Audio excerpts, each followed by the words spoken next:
I was in second grade, and my teacher was upset with me because I hadn't done the assigned work. So my teacher took me out of the class and asked me why I wasn't working.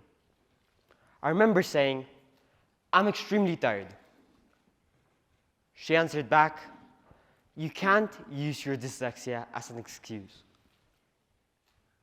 This was the day I discovered I had dyslexia.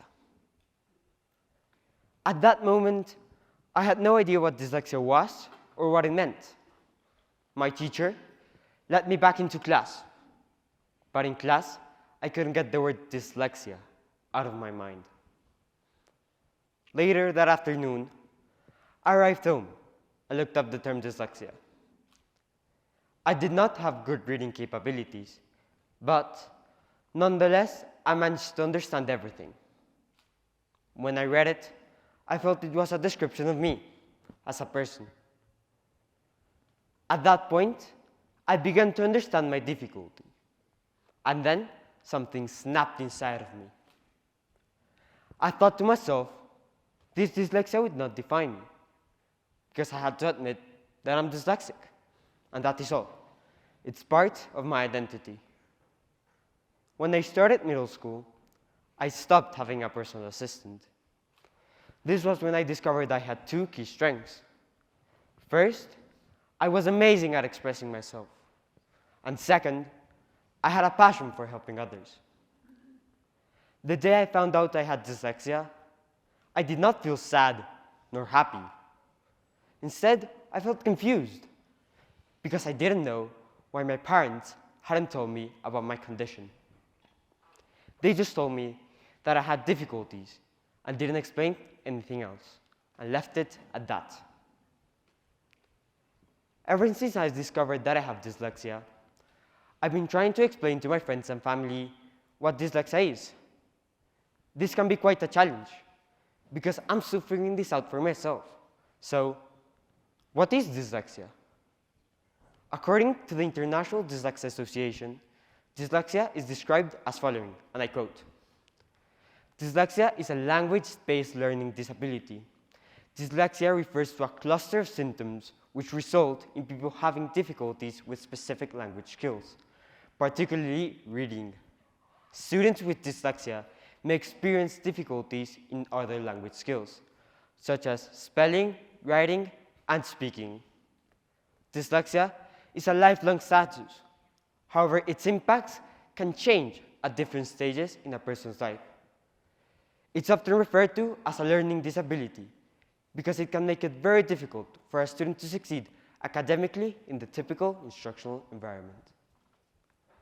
If you have ever wondered what it's like in the brain of a dyslexic person to read a text, I would like to show you the following image. If you're wondering, this is what this paragraph is saying.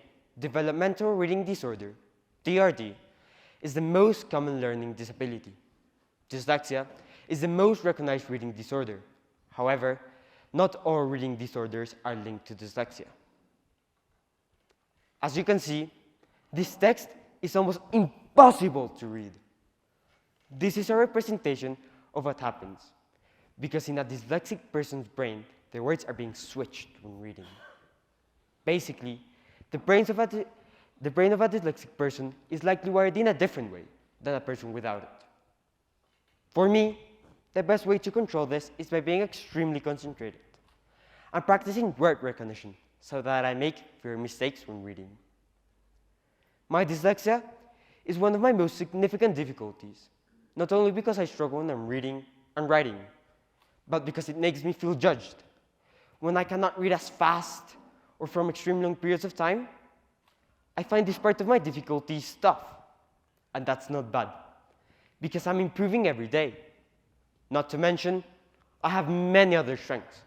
For example, since a very young age, I've been a scout who loves to explore, see new places, and be surrounded by animals. I also love to speak and participate in modern United Nations, discussing our modern society problems. Besides, I'd love to play guitar and ukulele since I was in primary school by ear. As I mentioned previously, I stopped having a personal assistant when I was in middle school. This was a big moment in my life because ever since I discovered that I had dyslexia, it was the first time where I felt I wasn't defined by it. This showed me that I had no limits to my achievements. At the same time, a thought came to mind. If my difficulty was not defining me, why do people define others by their difficulty? As I continued to think every year throughout middle school, I developed an answer, because everyone has a personal difficulty. Some people are great at not letting this take them down and focus on improving on your strengths. But whether you have a complication like mine, in any academic difficulty, social struggle, or problem with your family, you should always seek help from the people around you. Your family, friends, partners, and professors, because those people know you and will guide you to discover your strengths and improve on your difficulties.